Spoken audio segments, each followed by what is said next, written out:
Hello and Assalamu alaikum viewers. Hope all of you will be fine. Viewers, today the topic on which we are going to debate is the causes of warfare. आज जो topic है आपके पास that is the causes of warfare, और आज हम जो है वो जानने की कोशिश करेंगे कि जो जंग होती है उसके पीछे कौन कौन से मकासद इन्वॉल्व हो सकते हैं। तो इन लाइटर मोड हम आज बात करेंगे कि बेसिकली जंग के पीछे कौन कौन से जो मकासद वो इन्वॉल्व होते हैं और इसकी वजूहात क्या होती हैं कि हमें जंगों की तरफ जाना पड़ता है। तो आइए चलते हैं और अपने टॉपिक को स्टार्ट करते हैं।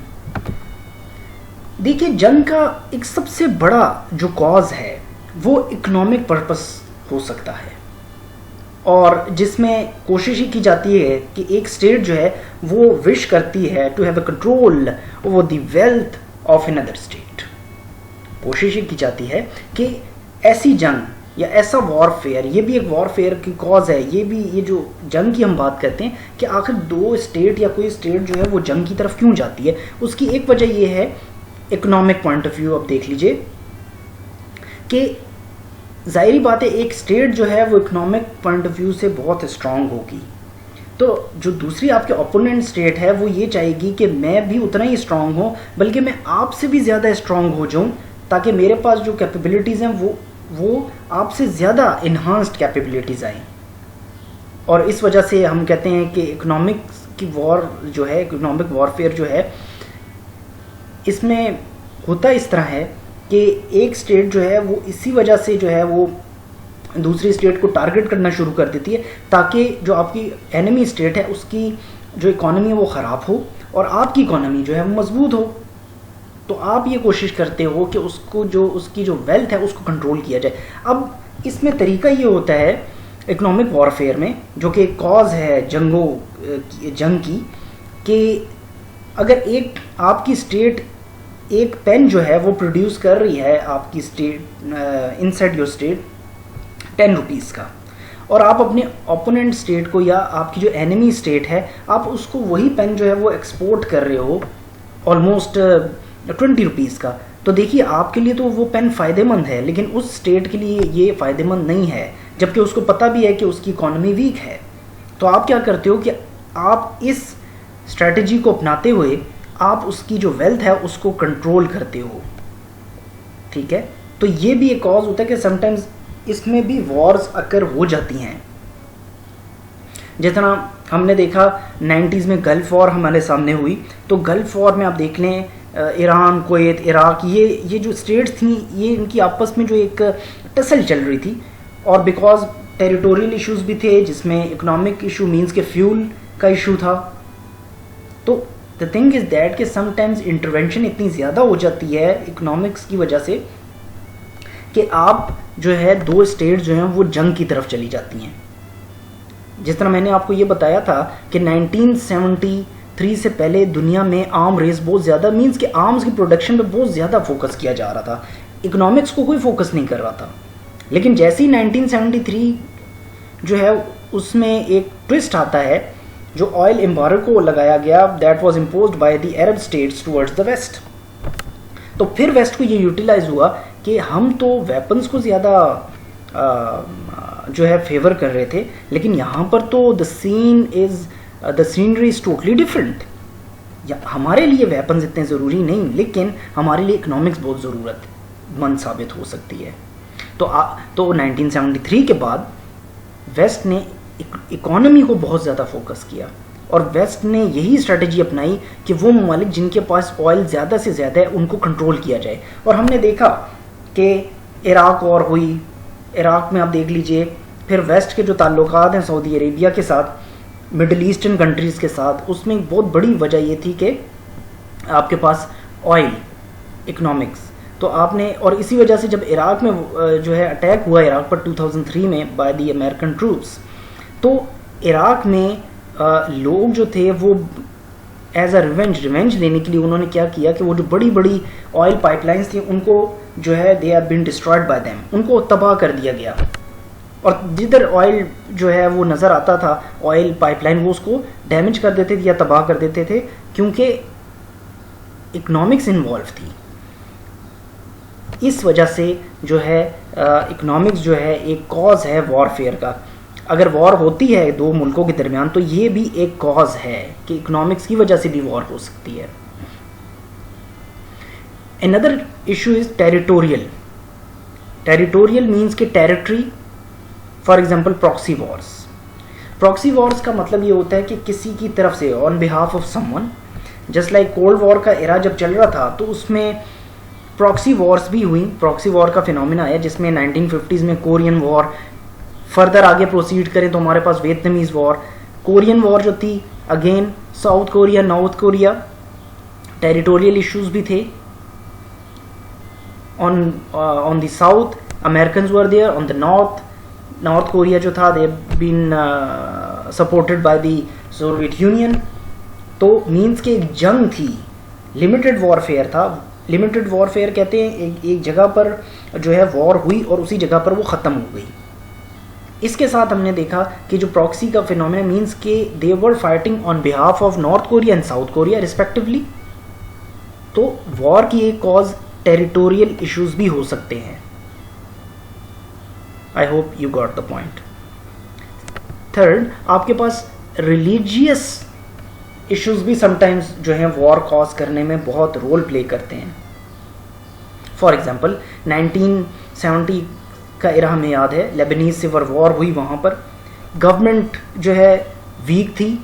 और मैं आपको ये बता दूं कि लेबनान जो था ये एक वो स्टेट है अरब की जो कि अरब वॉर्स जब हो रही थी between the 5 powers and the Israel और जो 5 ताकत इस्लामी रियासतें थीं ऑफ अरब्स, जिसमें आपके पास Egypt, Jordan, Iraq, Lebanon, Syria, ये 5 पावर्स थी उस वक्त that time, and that was leading by the Jamal Abdul Nasser of Egypt.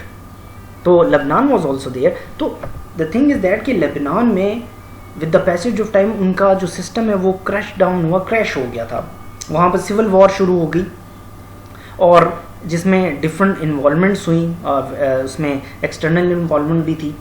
तो इस वजह से हमने देखा कि जब बात हुई तो बात आ गई रिलीजियस मैटर्स पर। मींस कि वहाँ पर आपको लेबनान में क्रिश्चियनिटी भी मिलेगी, मुस्लिम्स भी मिलेंगे, डिफरेंट सेट्स बने हुए हैं।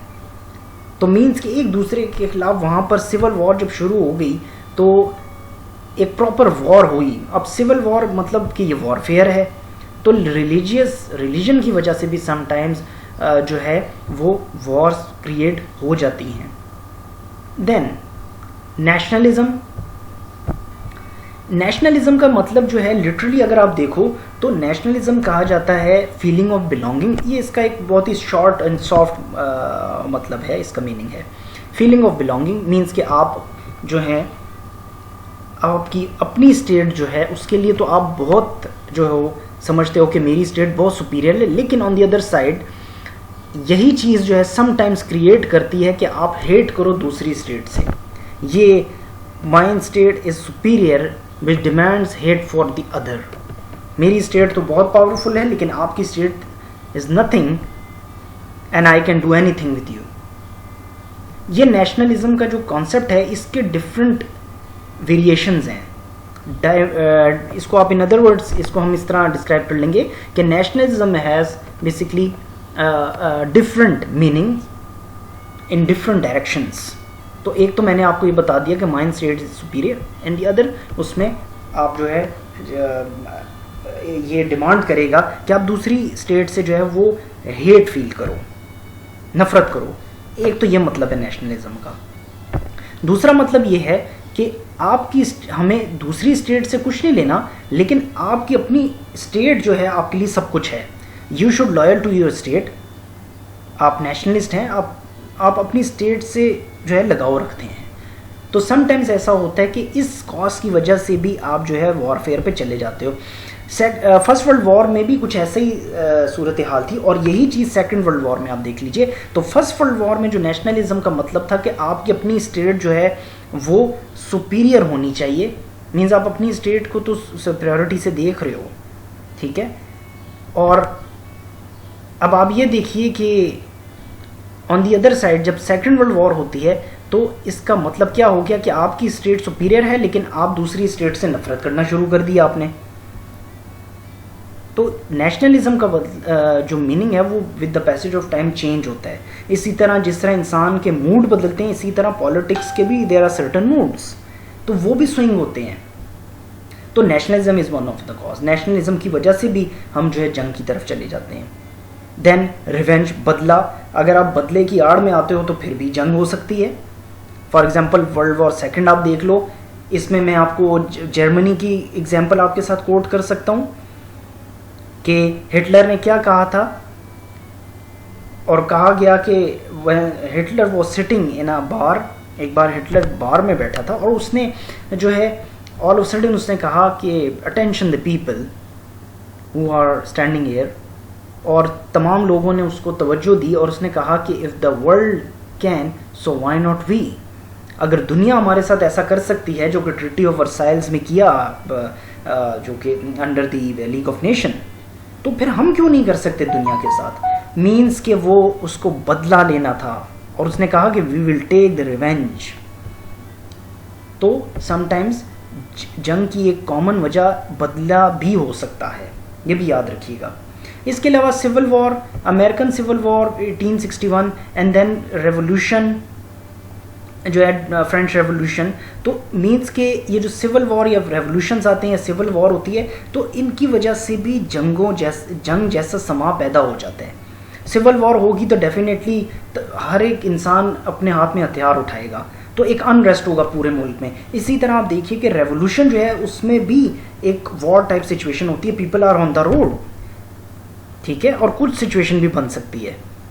तो इस वजह से भी वॉर पर समटाइम्स जो है वो स्टेट्स चली जाती हैं। और ये जो रेवोल्यूशन है इसकी एग्जांपल मैं आपको इस तरह दे दूं कि 1970s में जब होली वॉर हुई 1980s में सॉरी, तो अफगानिस्तान में, तो एक common objective United states of America का ये था कि किसी तरीके ऐसा ना हो कि जो रेवोल्यूशन, इस्लामिक रेवोल्यूशन जो है वो अगर ईरान में आया है तो इस्लामिक रेवोल्यूशन की रूट्स जो हैं कहीं रशिया तक ना चली जाएं, या इस्लामिक रेवोल्यूशन की रूट जो है कहीं आगे प्रोसीड ना हो जाए यूरोपियन कॉन्टिनेंट तक, या ये जो कम्युनिज्म की जो आइडियोलॉजी है ये स्प्रेड ना हो। तो इसी वजह से हमने देखा कि ईरान में रेवोल्यूशन आया और रशिया को जो है पुश बैक किया गया बाय द अमेरिकन्स 1980s में। फिर फ्रांस में आप रेवोल्यूशन देख लें, ठीक है। तो इस वजह से समटाइम्स जंग की तरफ एक जो स्टेट है वो जाती है। On the other side defensive war जो है इसका भी कॉन्सेप्ट आता है, डिफेंड एंड डिस्ट्रॉय, कि आप जो हैं डेफिनेटली अगर आपकी स्टेट पर कोई दूसरी स्टेट अटैक करेगी या इलीगल इन्वेजन होगी तो आप डिफेंस का राइट रखते हैं, डिफेंस का हक रखते हैं, और आप जो है अपने आप को डिफेंड करेंगे और आपकी कोशिश होगी कि आप जो ओपोनेंट है उसकी जो एम्स एंड ऑब्जेक्टिव्स हैं उसको डिस्ट्रॉय किया जाए, इससे पहले कि वो आपको डिस्ट्रॉय करे आप उसको डिस्ट्रॉय करें। इन अदर वर्ड्स इसको हम ऑफेंसिव वॉर भी कह सकते हैं। ऑफेंसिव और डिफेंसिव जो है, डिफेंसिव मीन्स के अपने आप को डिफेंड करना, ऑफेंस मीन्स कि दुश्मन को इससे पहले वो आपको जवाब दे आप जाएं और उसको डिस्ट्रॉय करें। तो ये बेसिकली कॉन्सेप्ट हैं, ये कुछ कॉजेज़ हैं कि वॉर्स आखिर होती क्यों और वजूहात क्या हैं, क्यों दो स्टेट्स जो हैं अक्सर वॉर्स की तरफ चली जाती हैं, और इसका जो है क्यों इतना ज़्यादा जो है इसकी हाइप क्रिएट हो जाती है।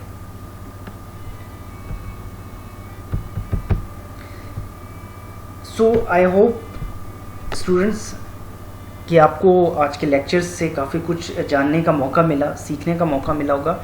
इससे रिलेटेड अगर आपके पास कोई क्वेश्चंस हों, आपको कुछ चीज़ समझ ना आई हो, for the sake of your understanding you may log on to YouTube where my channel is there, m.abdullah education official के नाम से मेरा चैनल है। Go and like and share and also subscribe my channel so that you can facilitate yourself with the latest videos as well.